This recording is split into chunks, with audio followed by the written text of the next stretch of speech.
of this AMA. So as you guys know, we've been super busy putting together some stuff. So this AMA is going to be very to the point, very proactive. We have a lot to go through. So we're going to try and move things on and along as quickly as possible so we can keep in mind for your guys' time. So it'll be very informative. So we're just going to kind of jump right into it. We put in a business plan and a model, and we spent a lot of time putting together a format to be explaining on what we're trying to do and what we want to do and what we've achieved and what we want to achieve. So with no further ado, we got MK and Gabe on NAM as well as here. We're trying to get NAM in the minivan. Looks like MK just crawled out of a bomb shelter, but we're good. All good, man. How's it going? Good. Probably what, 1 a.m. for you? No, it's at 10 p.m. Not bad. Okay, so we'll see by popular demand if we can get NAM in a minivan. But until then, we're going to go ahead and move forward. We're going to start this presentation again. We're going to try and keep it very informative, and we'll try to push through a lot of things as we can to make sure that we're not taking up too much time. But we will be doing several more, from now on, as much as possible. So if we can, you bring up the slideshow, we'll get going. So good. So the presentation that we're going to be putting forward today, of course, is our past and what our future looks like and address our liquidity. So we have the Saitama Year 2 business model, business plan that we're putting forward. There's NAM, the beautiful mug. Next slide. So our project outlook, as you guys know, we deployed a fair launch May 30th. It was a deployed contract that we put out, that the original deployer put out, and us as the developers. It was a true fair launch community-driven token. They renounced it, and myself and the other developers kind of took it over. So from that point on, we moved forward to a more professional setting, generated the Saitama LLC. We had our lots of ups and downs, right? We had some huge success in the beginning where we hit a 7.5 billion diluted market cap. And we pretty much set the standard for DeFi moving forward and what we wanted to do with it. So we've accomplished quite a bit in the last 12 months. And what we're going to be doing in the next 12 months is going to be monumental and changing even more and continuing to push the envelope to greater length. So that's kind of a little bit of a recap, right? I mean, most of you guys have been along for the ride. For those of you who are just new, you guys are at a good time because we got a very bright future ahead of us. We're going to kind of talk a little bit about that as well. So relock LP, what are our options, right? Relock LP in V1 or move to an upgraded V2 contract. So that's what we're going to talk about today, as well as some other options, what we're doing and some different things, roadmaps that we're putting out for the next 12 months. So that's really it. I mean, there's a couple other small, minute options out there, but that's pretty much it. Apples and oranges, right? Relock V1 or migrate to a V2. So Saitama V2 pros. There's a lot, really. I mean, we just added some of the few on here. Add security, multi-sig, ownership of LP. As you guys know, the original deployer has the control of the LP. So the security issue for us is not having complete control over it. So migrating to a V2 and a multi-sig function gives us full control of the liquidity moving forward.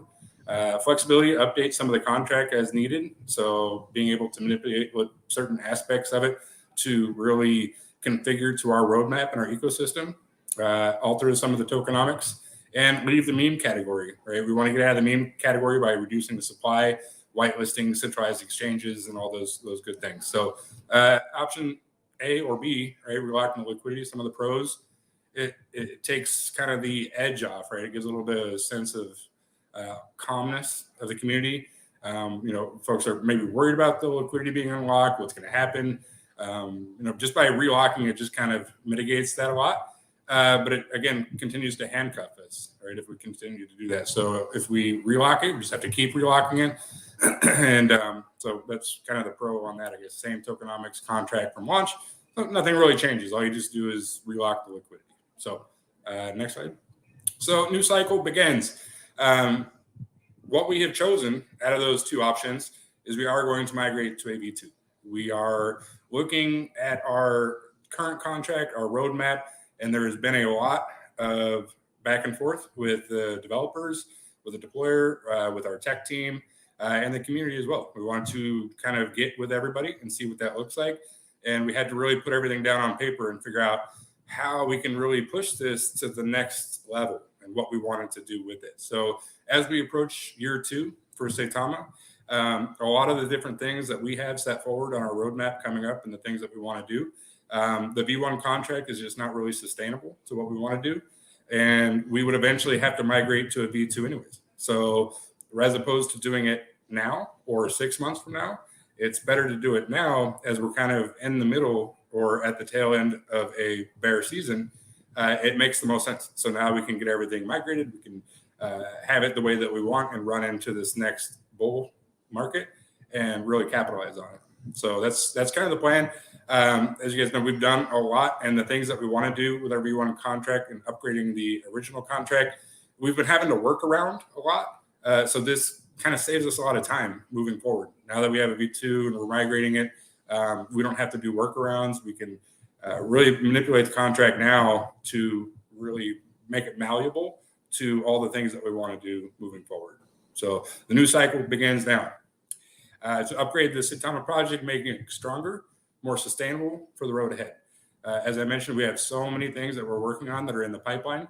This V2 contract is very unique. It's very intricate, and it's been handcrafted to exactly what we need it to do. And we'll kind of dive into what that means for each different portion of our ecosystem and how it plays a pivotal role. So what we're going to be talking about on the call today, why is a V2 beneficial? What our proposed tokenomics are, what our proposed circulating supply, how it supports the holders, what our migration plan is, our next steps, do some Q&A, and we'll do a little ecosystem recap for everybody. So that's what we're going to be focusing on in the next 45 minutes or so, is kind of telling you guys what that is and what it looks like.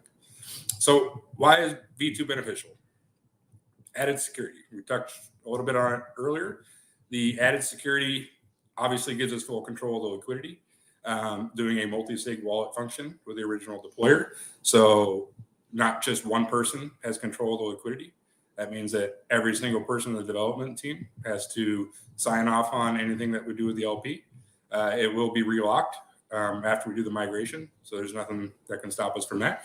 But when it does unlock again in the future, no, not one person can control it. The entire team does. And then we can go from there. Oh, go back one.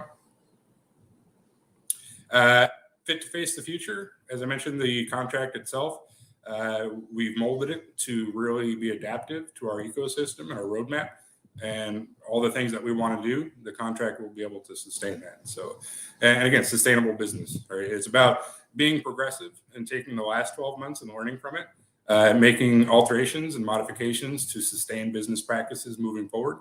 And that's always been the goal, is to migrate this from a meme token to an actual functioning utility token. And this is the first step to get there. So CEX friendly, we're going to be talking about that a little bit now, in the future as we progress in this conversation, and talk about what that means for centralized exchanges. A hotter burn mechanism, which means we'll still have the ability to burn, but it makes it much more lucrative. And meme no more. More importantly, right? Get that ENU out of here. Get that massive circulating supply diminished. These are things that we'll talk about a little bit more as well. But we want to finally sever the ties from that dog ENU category and put us into the ballpark with the big kids. So control the liquidity, and we're just going to kind of talk a little bit more on those items. As I mentioned, controlling the liquidity is really big. It's not only for security, but for us, but also for you guys as investors and holders. We want to be able to allow you guys the comfort knowing that this liquidity is always under control and is secure through that multi-sig function. And if you guys aren't familiar, a multi-sig wallet means that you cannot remove or do anything with the funds without at least 2 signatures. So we'll have multiple signatures on that wallet, meaning most people in the development team will require like 4 or 5 signatures just to touch any of the LP. But it'll be relocked anyways. But when it does unlock and we go to relock it, it'll require multiple signatures. So not one person has control over anything. And this is going to be with everything, with the marketing funds, with the burn wallet, all that stuff. It'll all be consist of multi-signature wallets. So not one person, has control, which is important. So anytime you have a business, you want to have checks and balances, and you want to have different layers of security. So that's what we're initiating. the adaptive to future use cases, right? So as you guys know, we have a centralized exchange that we're launching. We have, our SATA Pro coming, our staking mechanisms, our play to earn games, the FANG platform, our metaverse. These are all things that we want to integrate into our ecosystem. And the current V1 version, like I said, we're trying to do a lot of workarounds with our current contract, and it's doable, but again, it's just very time consuming and it's not very conducive to business. So we want to take this opportunity to make it more streamlined, to make it more professional, more sleek, and more attractive, right? And how we do that is having a smart contract that's fully functional to not only allow these things to perspire and allow them to grow organically, but make them more functional all around. And there's a lot of things that go into creating a smart contract that you really need to look into, right? Because it's all about lines of code and how those codes interact. And this is something that we've constructed the smart contract to do. So liquidity and funding tax. So as you guys know, and we'll touch on it a little bit, for the last 12 months, myself and the rest of the developers have been funding Saitama out of pocket. And we talked about distilling what that number figure is. And we've kind of generated a rough estimate to be around $20 million. So for the last 12 months, myself and the rest of the development team have injected close to $20 million into Saitama. If it's liquidity, marketing, development, creating all the different features, our gaming, Saitama, our overhead projections, our cost analysis, everything that's come to fruition over the last 12 months and part of the development process gets to be around that much. So we do, like any other business, have overhead costs that we have to supply for. We have several people working with Saitama, whether they're engineers, whether they're content creators, everything under the sun, it all costs money. So we've been really cutting ourselves short the last 12 months of what we can do because of that. We don't have a problem injecting these funds to keep the train moving. But at some point, right, just to be a successful business, you have to do a cost analysis and look at what your projected overhead is versus your projected revenue. And when those numbers don't even out, you got to do something, right, if you want your business to be sustainable. So part of that is injecting a liquidity and funding tax to our smart contract. And this will open up a lot of doors for us to do more things and be more proactive and push this thing to the levels that we want it to go.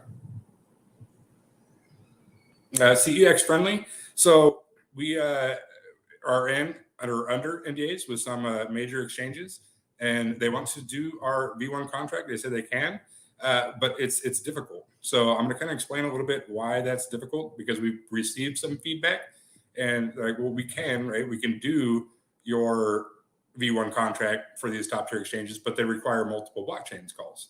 So in order for us to mitigate the multi-blockchain calls, we can whitelist their wallets, their hot wallets.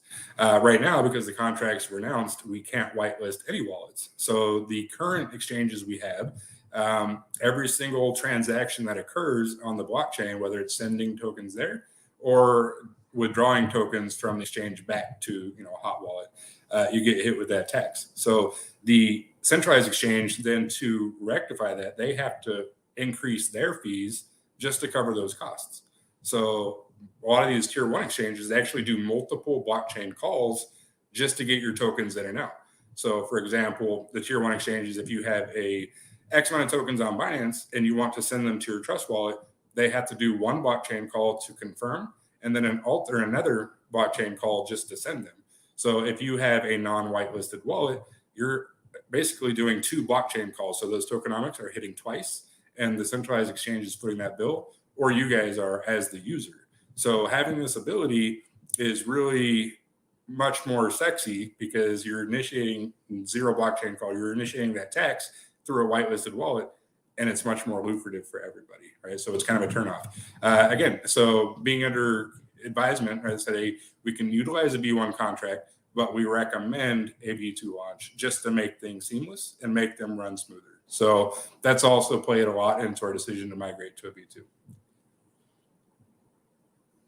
So the hot or burn mechanics, we feel like we, not only us, but all of us, right, have done quite a bit in a short amount of time, right? Burning 57% of the circulating supply, which is big, right? We went from 49 to 57 in 12 months. So when we deploy the V2 contract, we're going to stay with 57% of total circulation burned because we don't want to go backwards. So you guys have all played a major role into burning that many tokens. So we're going to take the exact amount that we've burned to date and migrate them over to the new burn wallet. So we're not losing any time and we're not losing any of that momentum on the circulating supply deplenishment. So the hyper burn mechanism is obviously still in place.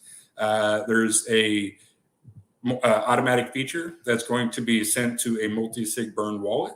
And we'll talk about a little bit more how that interacts with some of our rankings and what that looks like as far as the burn mechanics go and how they kind of are going to be institutionalized in there. Meme no more. I talked about it a little bit. We're going to be removing the INU officially. I know that we have done it on our social medias and websites and all those things.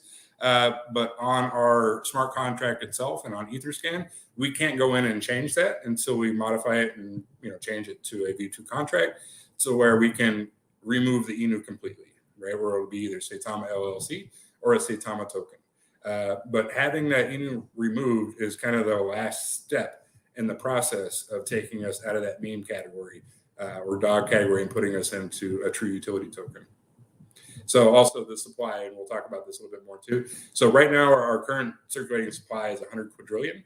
We're reducing it to 100 billion. So all those zeros are going to go away, which really those zeros are traditionally a meme coin, right? When you look at 6, 7, 8, 9, 10 zeros, that's a meme coin, right? So we're getting rid of all that. We're drastically reducing our circulating supply. So we'll go over our new tokenomics and supply now, what that looks like for our upgraded contract. So our proposed tokenomics in the contract that we built is a 5% total tax, burn mechanism 1.25, project funding 1.75, distribution, and liquidity. So what we haven't had in the past are two of these things, the project funding and the liquidity. So as you guys have noticed, there's a lot of different attributes to the liquidity that really could benefit us. So for example, now our current Saitama application, liquidity being an issue, we've had to inject the liquidity ourselves. So having this ability, we can take a 1% per transaction of LP and move it over to our Saitama Pro and also into our centralized exchange for us to create those pairing options. And also, of course, more importantly, or just as important, is the 1.75% for the project development. How this kind of compares to the rest of the market in general, we have Saitama V2, which is 5% total, 1.75 regular burn events is normal. A lot of other tokenomics that we've seen, and then we actually ran quite a bit of analytics on this to come out and figure what our percentage should be. We didn't just throw darts at a dartboard. We did a lot of research and ran analytics on it, and we've seen a lot of up to 18% or more. And we noticed that anything really after 5-6%, the volume really decreases, because when you start hitting people with more than 6% tax, they're less inclined to invest because they're losing so much on both ends. So the analytics that we ran shows us that that's kind of the sweet spot, right around 5%. So that's the number that we went with. And again, reflections. I see that on someone ran a question real quick. Yeah, everybody, you're still getting reflections. Everybody's going to get reflections still, same amount. So our reduced supply is 100 billion tokens. Circulating supply is going to be 43 billion approximately after the burn. As I mentioned, we're still keeping that 57% burned. So the entire circulating supply will be around 43 billion tokens. So support and migration. What is our plan? How are we going to do this? All right, this is what we'll talk about. So we have a pre-migration phase that we're in right now. We've actually, and the first real step to this proactively is this AMA now. But I wanted to emphasize the fact that we've actually been working on this for several weeks in tandem with some other options. So as we've kind of come to the terms that this is what we were ultimately going to do, we wanted to start the process while we were making a decision, because this process in itself does not happen overnight. So we've actually proactively been starting the V2 migration process for several weeks, just in case it is the option we chose, which it is, because you can relock the liquidity and it takes 2 seconds. But if you want to do a V2 migration, it takes months. So we started the process a while ago just so we could be ahead of the game And now we're bringing it to you as an actual proposed option to what we're going to move forward with in the future. So we're in the pre-migration phase now. And there's a lot of things that we've been working on that we'll go into detail here on this call. Post-migration, we actually have a dedicated Google form that we're going to be putting out and have access for everybody. It has a list of the questions and formatted that's very user-friendly. You guys will be able to download this Google form, inject your wallet ID, your question. If you have an issue, you put it on this Google form and email it to us. That way we have a team of people that can go through this document one at a time and make sure that we're rectifying each situation one by one chronologically. And of course, we have mods and admins and all that stuff. No, I'm sorry, you can go ahead. But we have a lot of people in place to really make this as smooth transition as possible. So here's kind of our roadmap for steps of us moving out of our V1 as we move into the V2. We've already created the V2 contract where there's a few things that we're kind of finalizing on that now. It's on testnet. We're actually doing a pre-launch audit. So the smart contract itself will already be audited before it hits the streets. We do plan on doing a CertIC audit after the launch, but they take months and we don't have time for that. So right now we have a tech rate audit that we're doing.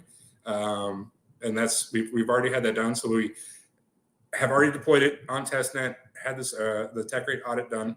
The next phase to where we're at is we're going to engage with the coin tracker platforms, CoinGecko, CMC, all those, and make sure, let them know, like send them our revised contract so we can have everything done and completed and updated prior to the migration and prior to the liquidity movement. The Saitama V2 deployment on the mainnet. So what we'll do is we'll deploy the contract on the mainnet and test it out, make sure it's good. There obviously won't be any LP in there, so you can't trade on it, you can't buy it, can't do anything with it. But we have to put it on the mainnet to run our final checks and audit system to make sure that it's functioning the way that it should. So from there, we can do our CMC and DEX tools, CoinGecko, and exchange updates with the new contract. So when you do a V2, you have to notify all the centralized exchanges for one that you're doing a V2 contract, and then airdrop the tokens to them so they can create the pairing, and it can just be a smooth transition from one to the other without any hiccups. So then let's strengthen forum campaign, social media. So we'll host multiple AMAs and we'll put a lot of information out to you guys between now and then. And then after that, what we'll do is we'll stop trading on the day of. We will stop trading for roughly 12 hours and we will remove liquidity from L1. We'll do all the airdrops. We'll migrate the LP from V1 to V2, make sure that all centralized exchanges have their airdrop tokens, make sure all the holders get their airdrop tokens, and then we'll open up trading and we'll resume roughly about 12-hour break. The next portion of that is we will take a snapshot of every single holder the minute that we halt trading. So this is the best way to do. So we'll halt trading. We'll take a snapshot of every single wallet and every single coin value, and then we'll airdrop every single person their tokens. Every single person will get it. But for free. For free, yeah. No, this is no cost to anybody. We're airdropping and we're funding all this. So not for free for them because we developers are paying for it. Yeah, like, we're doing the airdrop and we're covering it. But yeah, you won't have to connect your wallet anywhere. You won't have to go through a D app. You won't have to do any of that stuff. You're gonna go to sleep with a V1 and you're gonna wake up with V2. Then it's gonna be just as seamless as that. So what we'll do is we'll airdrop all the holders, all the centralized exchanges. We'll make sure that everybody's received them, and then we'll review it and make sure it's all good to go. And then we will add LP to V2 and open up trading in that way. So part of this and what we're going to do is having the airdrop tokens in there and having CMC and CoinGecko already updated. The ticker will already be there. The logo, we're also making a new logo. Our new logo will be like in your Trust wallet. Your coin value will already be there. It'll all be set, ready to go. Like literally all you got to do is close your Trust wallet or MetaMask or SataMask, open it up, boom, tokens are there, dollar amount shows, new logo, then and done. And then we're actually creating a new white paper, so we'll have a revised white paper and put that out for everybody. And we're also going to make some modifications to our website and all that good stuff too. And then of course we'll have the Google form out there for you guys to If you have any issues, we don't expect any, but if there is, we'll have a Google form for you guys to fill out and send to us. So where are we now?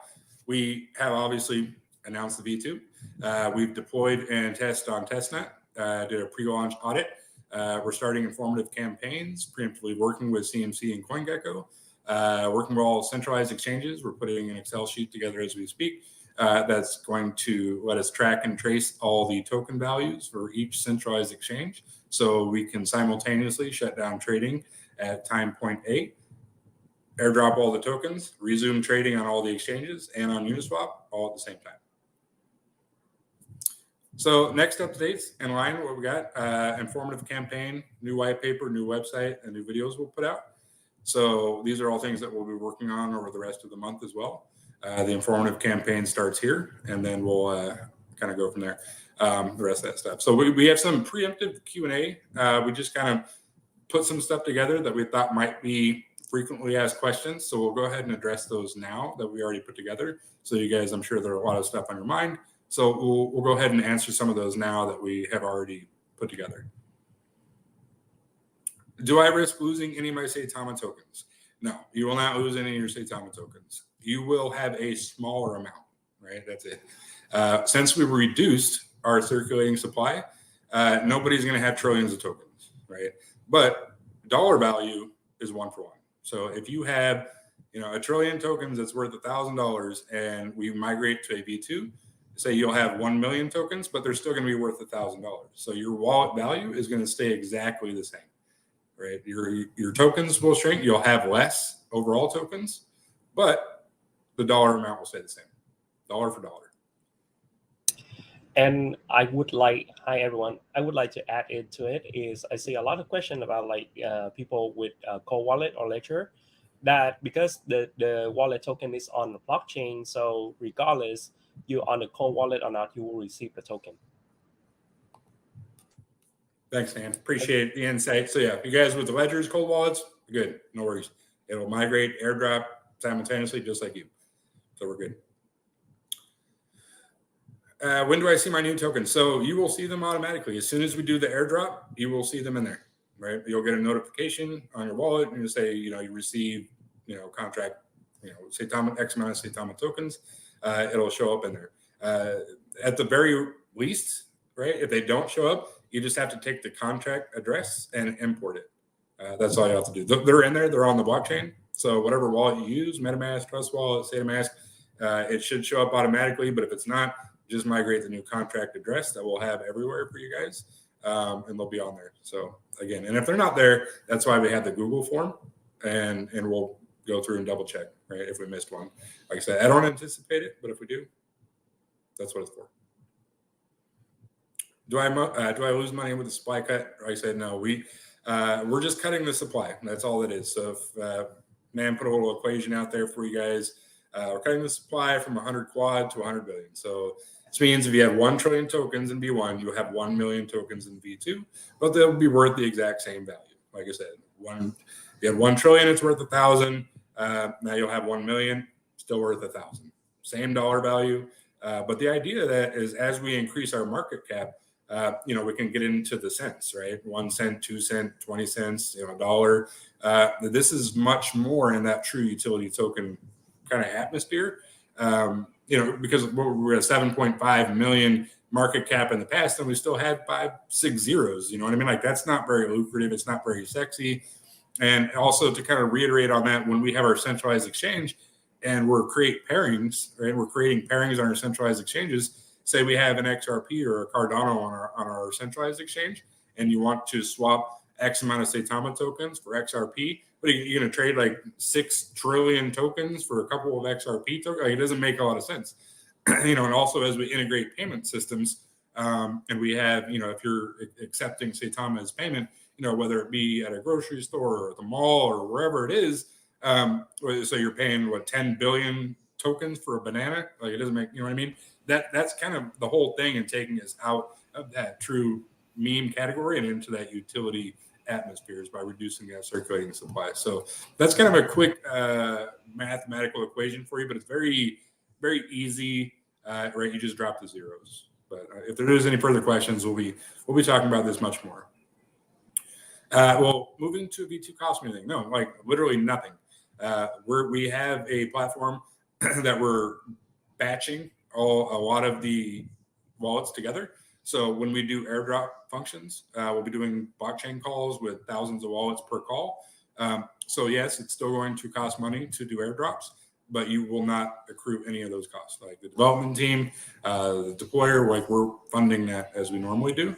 So we will pay for those costs. All you literally have to do is just wait till you get the new tokens in your wallet. You don't have to, export anything. You don't have to import. Like you don't need to do literally anything except just sit back and wait, and we'll give you your tokens. We'll airdrop everybody all their tokens in one shot. Well, through multiple blockchain calls, but at the same time. What is the new contract address? So we will provide that address for you guys prior to the migration. Please, we will say this many times. You'll hear me say this 1,000 times from now until then. Do not associate with any quote unquote V2 Saitama contract on any platform, traditionally Uniswap or any other DEX. It's not ours, right? I'm positive there'll be 1,000 Saitama V2 contracts on Uniswap between now and then. So please do not associate those. Those are not ours. We will put that out for you guys on our main channels only via our website and social medias. Anything else that you see is not ours. So again, I will emphasize this again and again and again until May 30th. Do not interact with any Saitama V2 contract that claims to be ours that is not ours, and you will lose your money. I promise you. How does it affect the V2 for exchange listings?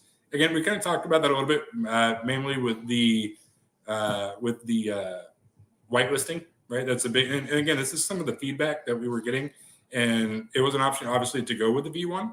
And there's just a lot of work around. Again, like the stuff that we're doing now with Sata Pro and our centralized exchange, the V1 contract was good. Like we can use it, but it was just creating a headache, right? As we're trying to move forward with these tier 1 exchanges.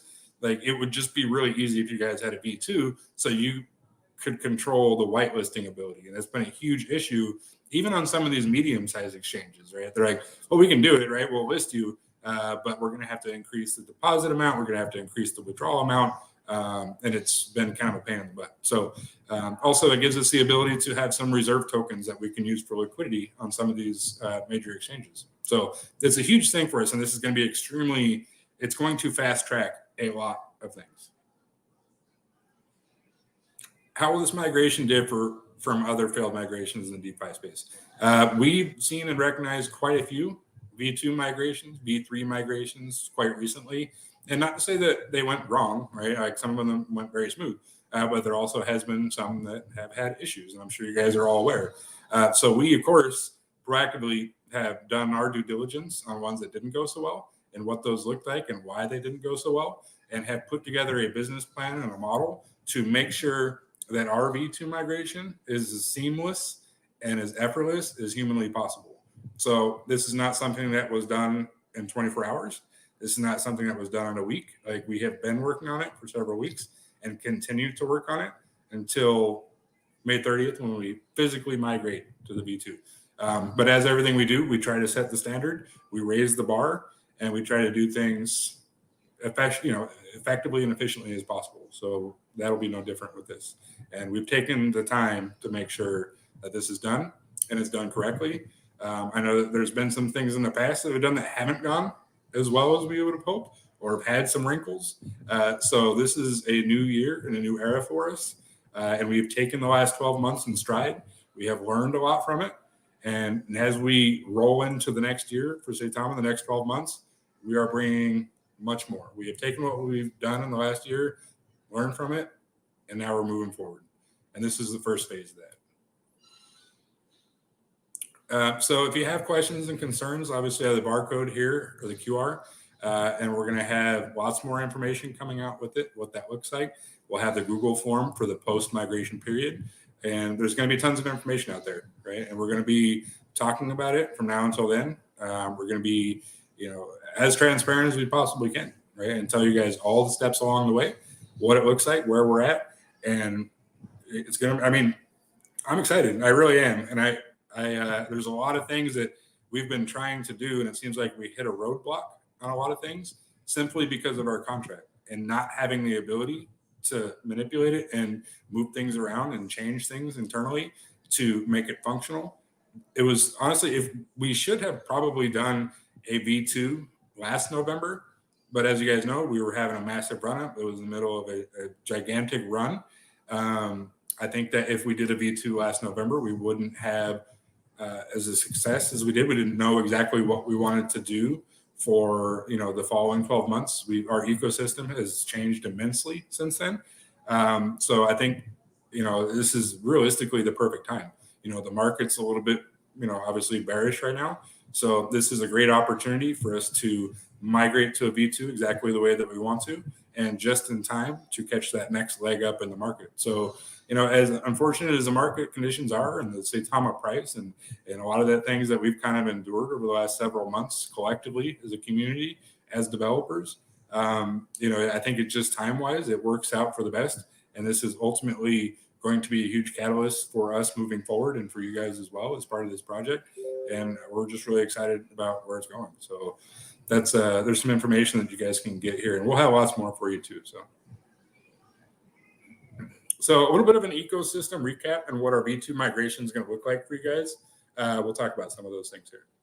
So our SATA chain, the blockchain that we're going to be creating, our V2 contract, our upgraded contract, is going to give us a lot more ability, or a much larger ability to kind of go through that and integrate our contract into that.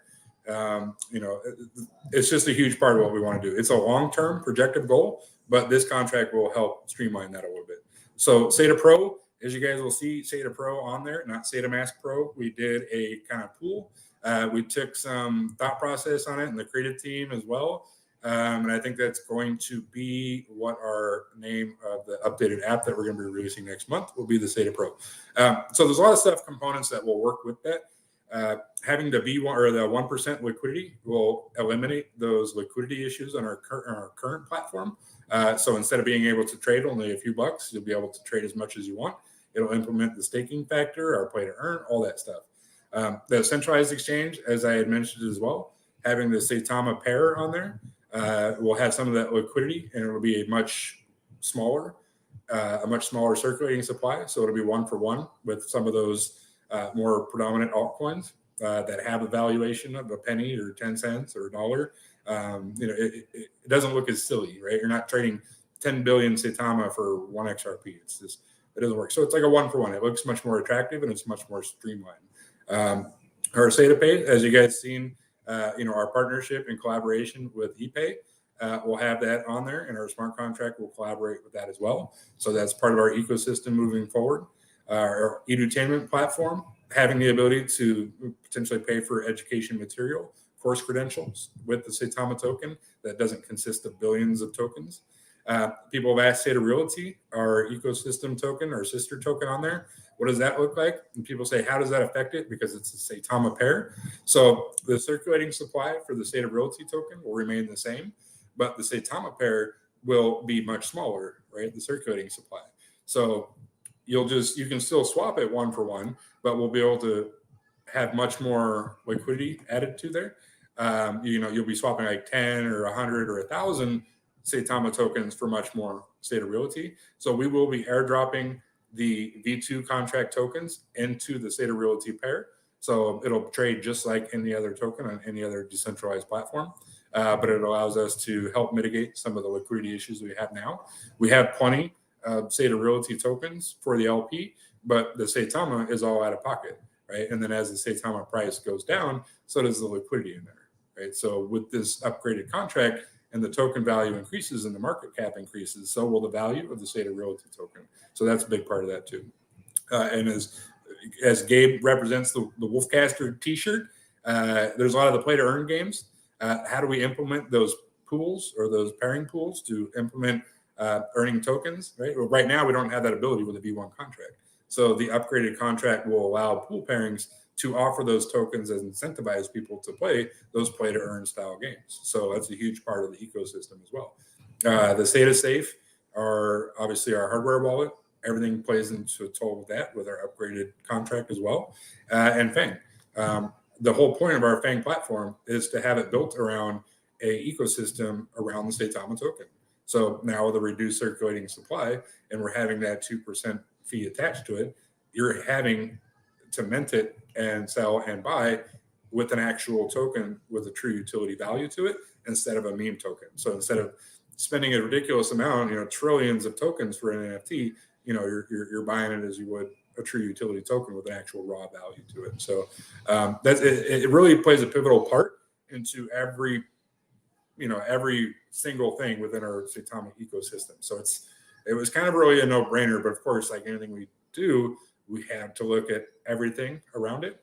And it just made the most sense for us, right? But we also wanted to get the community involvement and make sure that when we did this proposal, it wasn't a simple tweet saying, Saitama's migrating to a V2. No, like we want to give you all the details up front, what that looks like, what the thought process that went into it, and understand that this has been an ongoing thing for a while. So those that were asking, why haven't you addressed the LP issue? It's the elephant in the room. This is why. Like we have to make sure that we're doing our due diligence and making sure that we're making decisions that are based on the production and the growth and success, obviously, of the future of this token. So next slide. Okay, thank you, the Saitama development team. So I know it's a lot. It's a mouthful. I told you it was going to be long and grueling, but that's what it is. Like we put a lot of time and energy and effort to that. So thank you, Gabe and the content team and Kat and Rhea and everybody else that has been working on this, and the rest of the devs have been really hustling out there and trying to get this stuff done.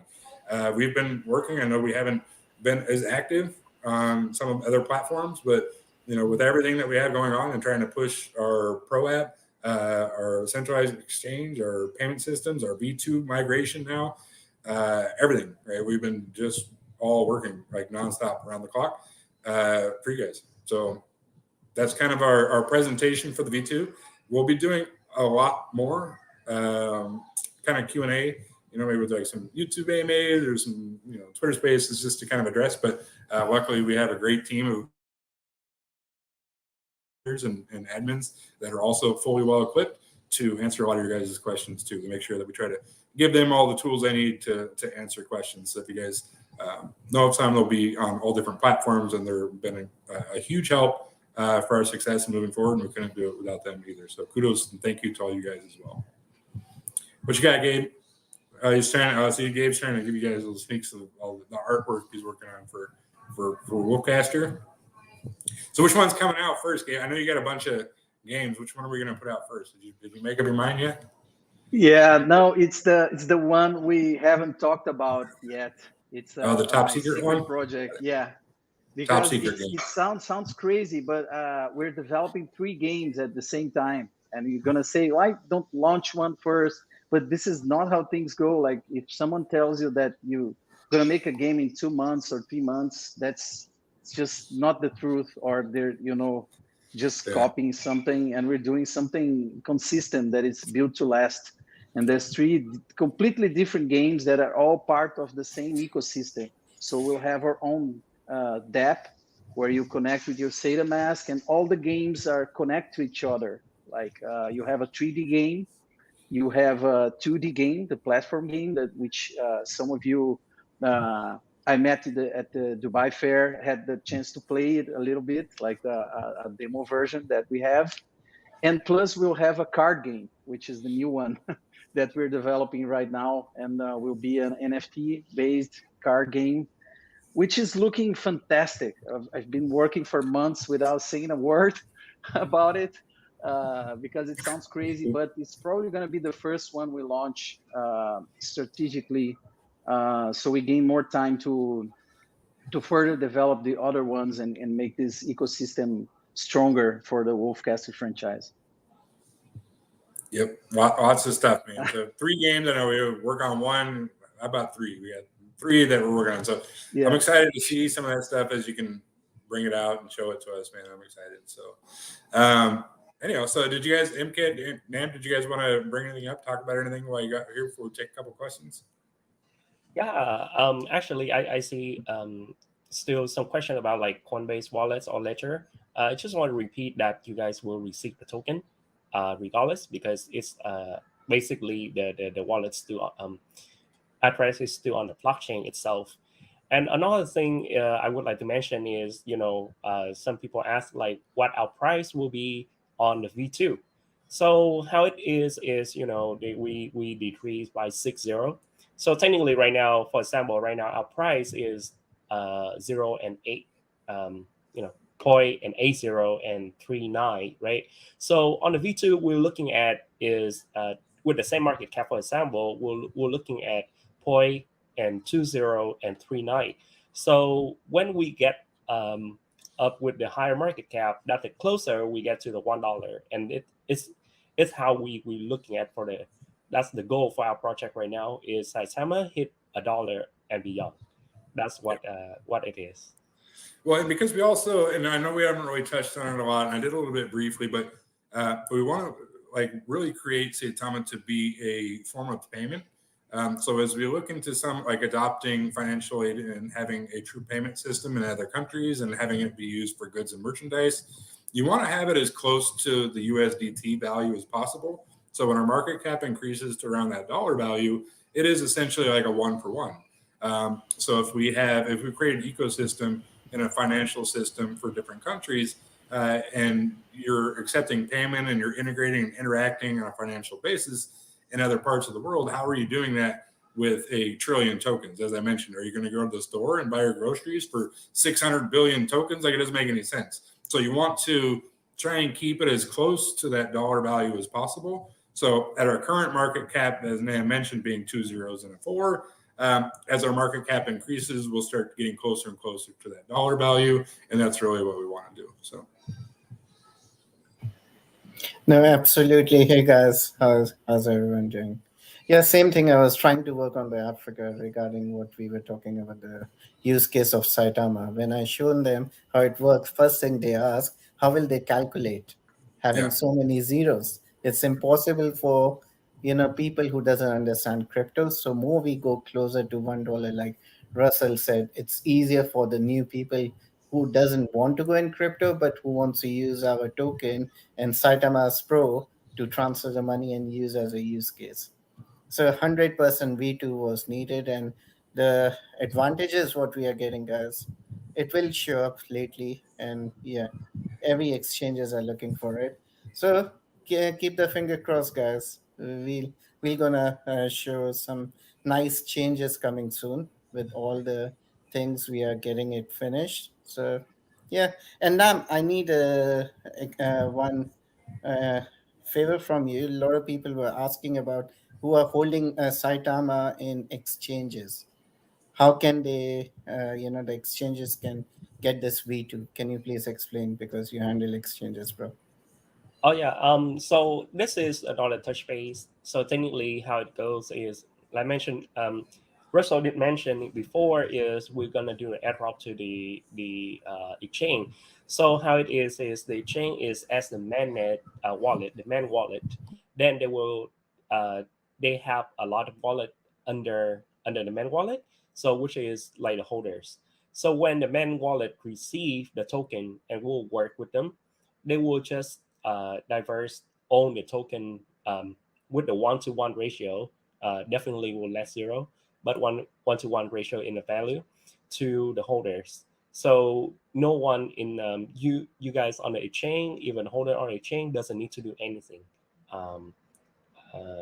to receive the new token. That will create a new pair as the Saitama V2 on the exchange. So I saw a couple of quick questions. I'm just trying to read through. So the first one is to make the V1 tokens go away. So yeah, when we migrate to the V2, the V1 tokens will have no value. You can just get rid of them. You don't need them. They may still stay in your wallet, but you can't do anything with them. You can't sell them. You can't interact with them. You just get rid of them, leave them. You can delete them, whatever you want. What was the other question I saw? I saw something else that was good. So when are we going to be doing this? On May 30th. So the LP unlocks May 30th. We'll have everything ready to go by May 30th as we're doing our pre-plan now.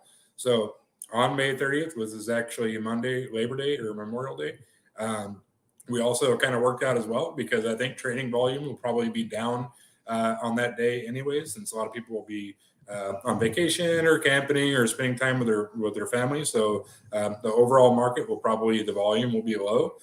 So what we'll do is we'll halt trading for about 12 hours. We'll do all the migration, send everybody their tokens, send all the centralized exchanges. We'll coordinate with them so they also halt trading.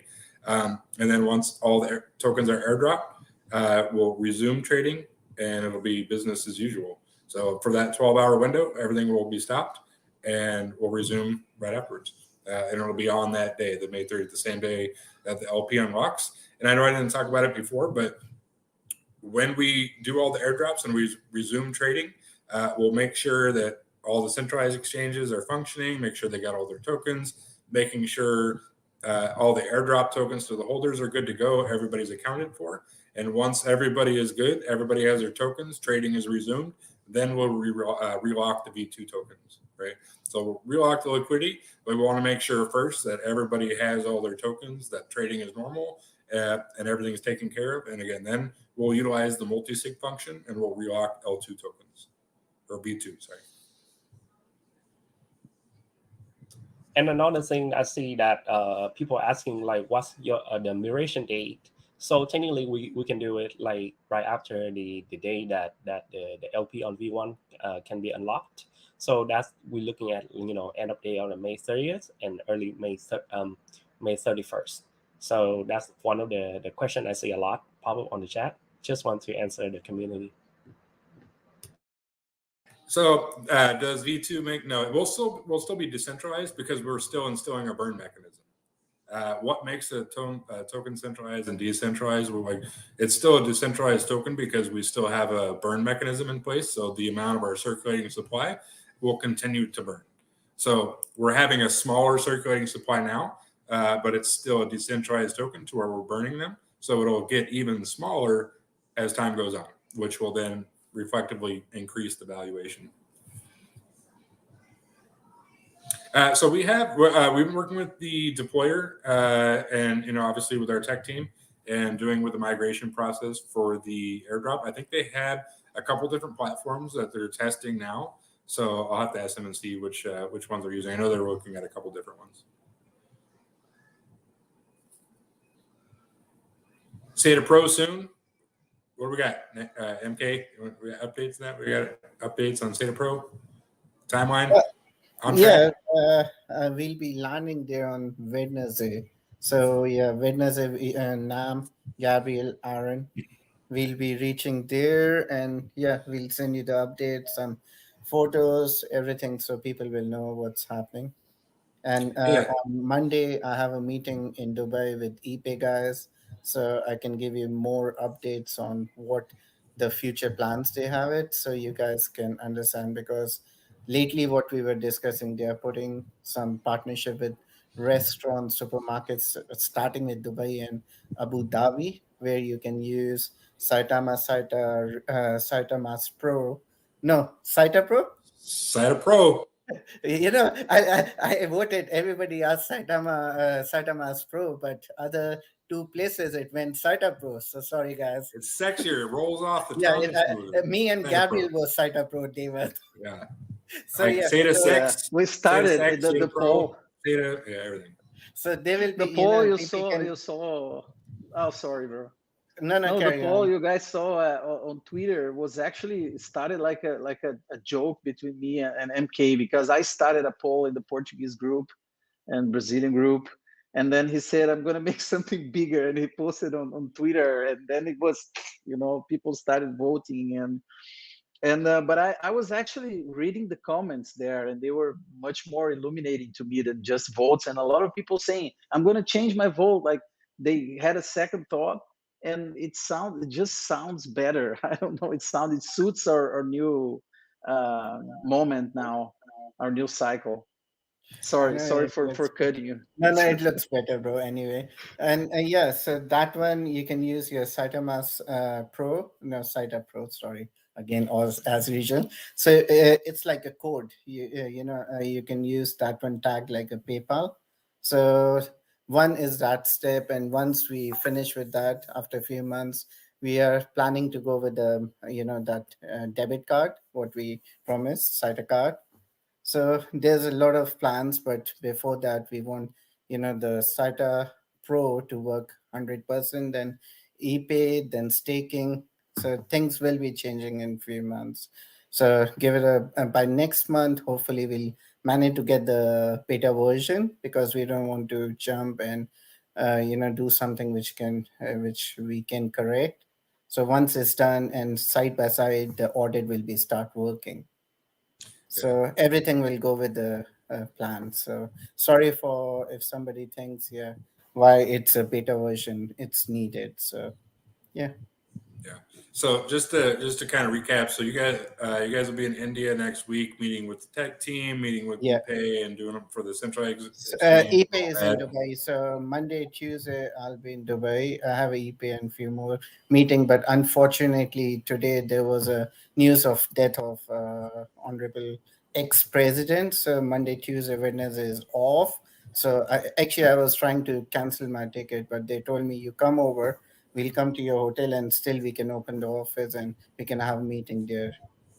So it's nice of them. So yeah, we'll have a meeting on Monday, Tuesday. Then Tuesday night, we are traveling to Delhi to another place, which is 5 hours drive. So we'll be there on Tuesday, Wednesday, Thursday, Friday we'll be back.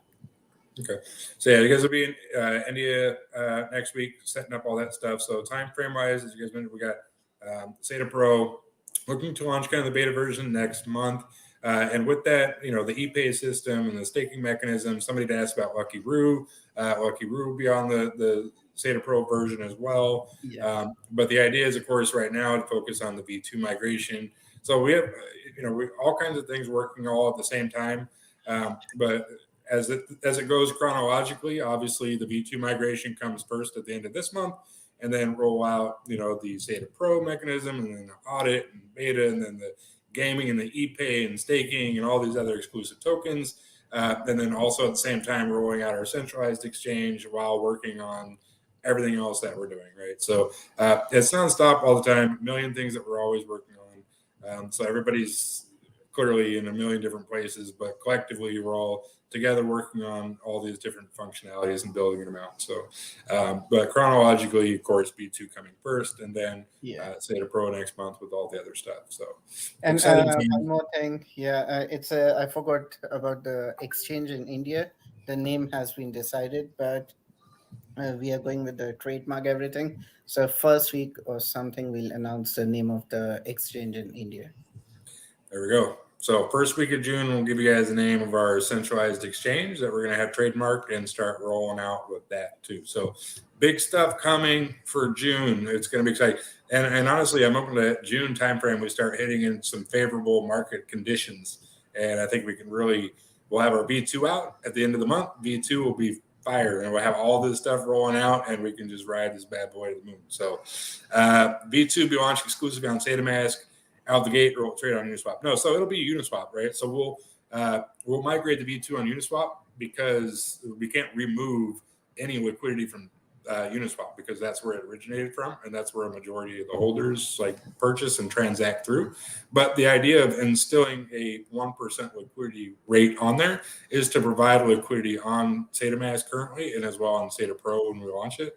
So we can the tokens that we have right now on SaitaMask will act as an actual wallet. So when we do airdrops, we will, it's a decentralized platform. So we will take V2 tokens and airdrop them to the smart contract wallet addresses on SaitaMask. So wherever tokens live right now, they will get the V2 version. You're essentially just mimicking the same dollar value, right? Not the total token amount, because we're reducing the supply, but we're, if there's $20,000 in liquidity in SaitaMask and Saitama tokens right now, that's exactly how much tokens they'll get in V2.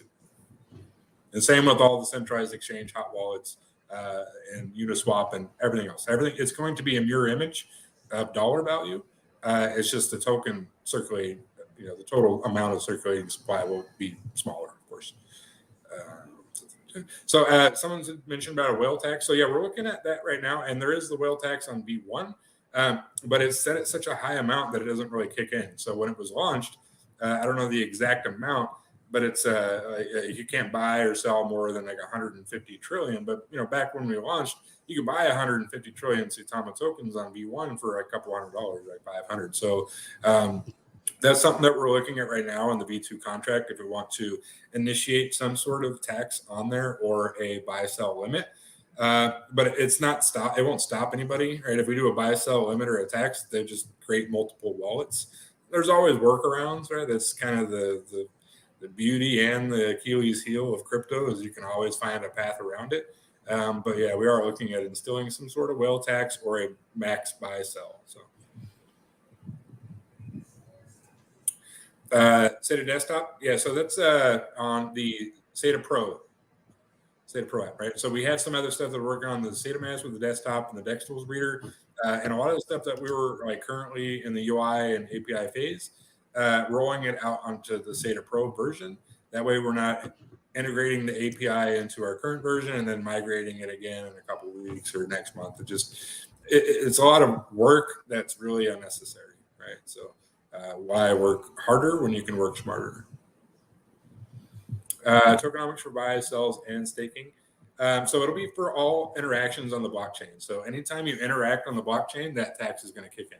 So if you're sending tokens from one wallet to another, transferring, buying, selling, etc., if you are interacting with the blockchain, that's when that tax kicks in. It's automatic, right?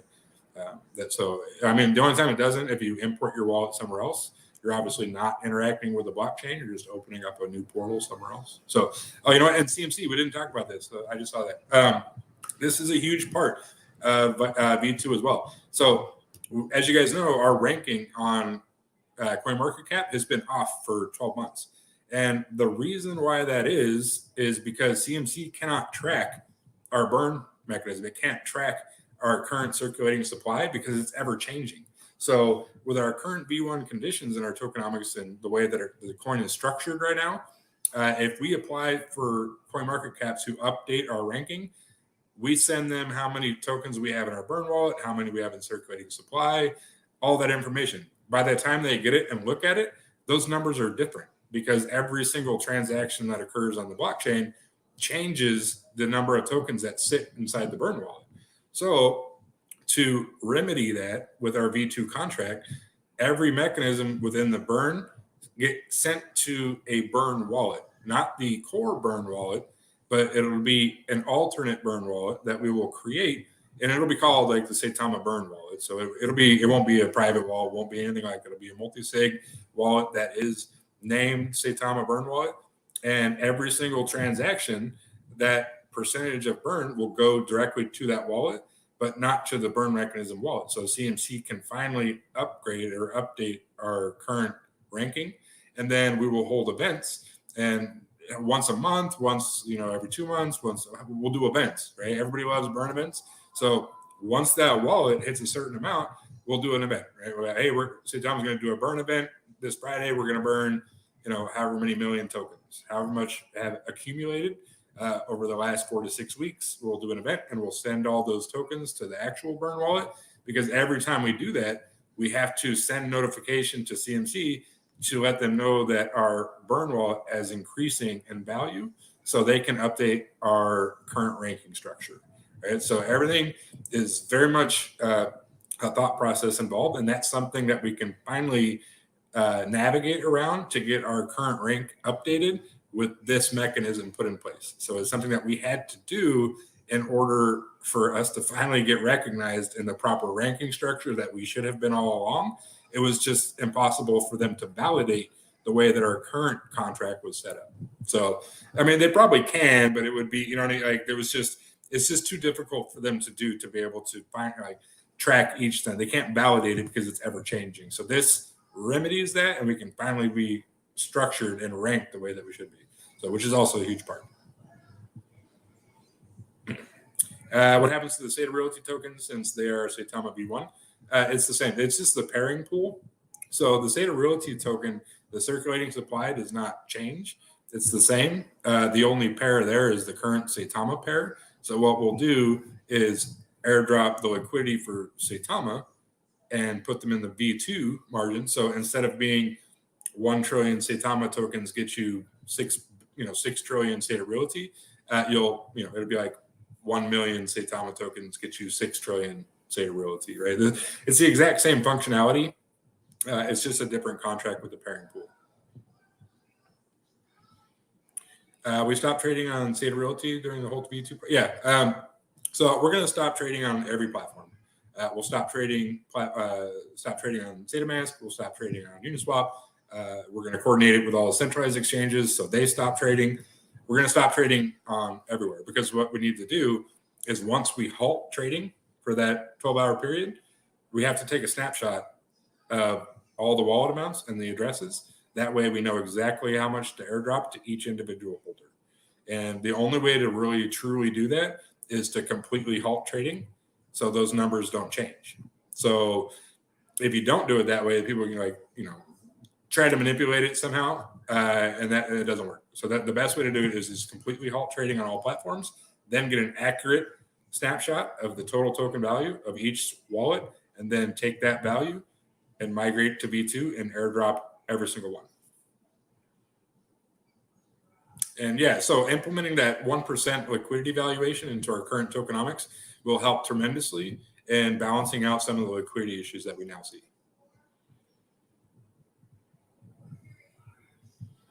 Will the V2 tokens be deflection? Yeah, so everybody, everybody's still going to get reflections and tokens. We're still burning tokens. The only thing that we're adding is 1% for liquidity and 1.75% for project development. That's it.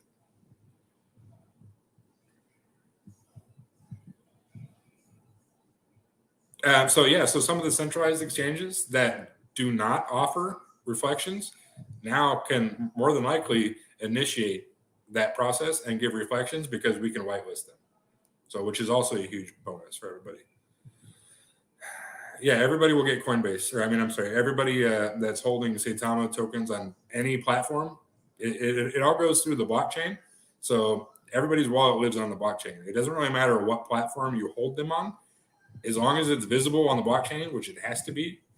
You'll get your tokens, because we don't go to Coinbase, or we don't go to MetaMask or Trust Wallet and get snapshots of each individual platform. We just gather all the data from the blockchain and then disperse those tokens.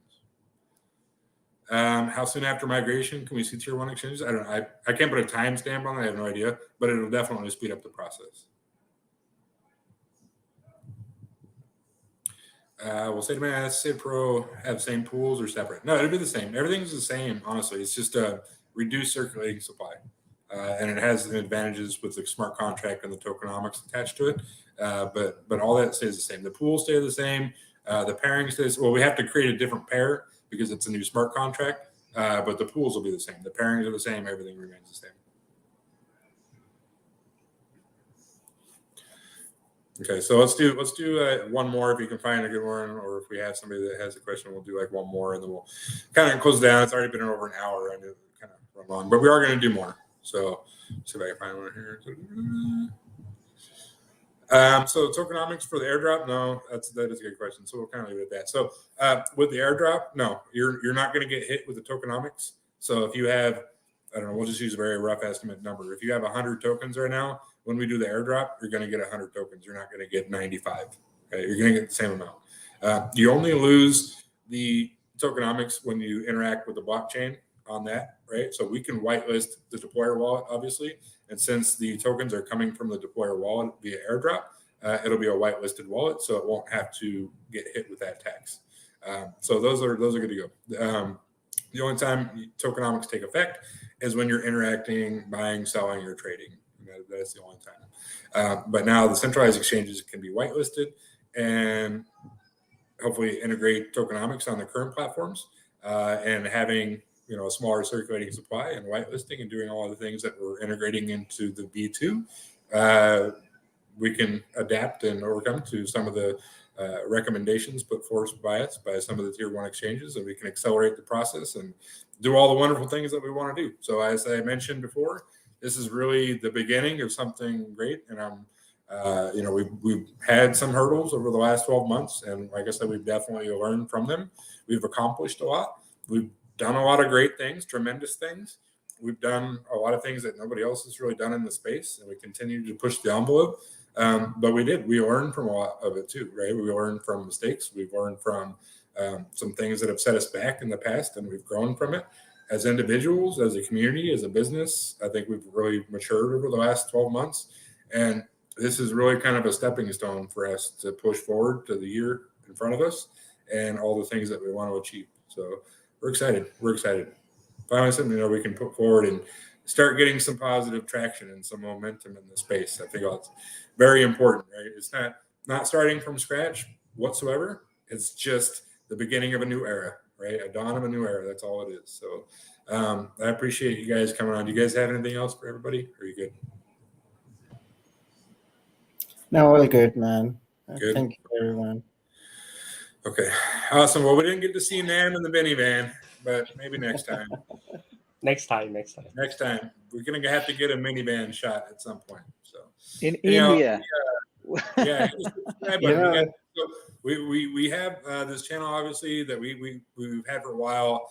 We want to start putting some more content on here for everybody. So subscribe and all that stuff and set your notifications so you can be updated, because we are going to be having some updates on some things as we get closer to the V2 migration. We'll probably do some more AMAs and putting stuff out on our social medias. And we have, as mentioned, a tremendous support system for moderators and administrators that have really, really been kind of the backbone for getting information out to everybody. So we rely on them heavily, and we appreciate all you guys and the community members out there too, not even mods and admins, just vocal advocates for Saitama that's spreading awareness and education. So we appreciate all you guys.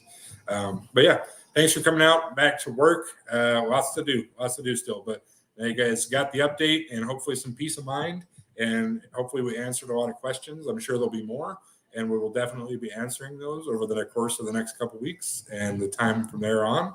But we look forward to it, and we're excited. So appreciate it. Thanks for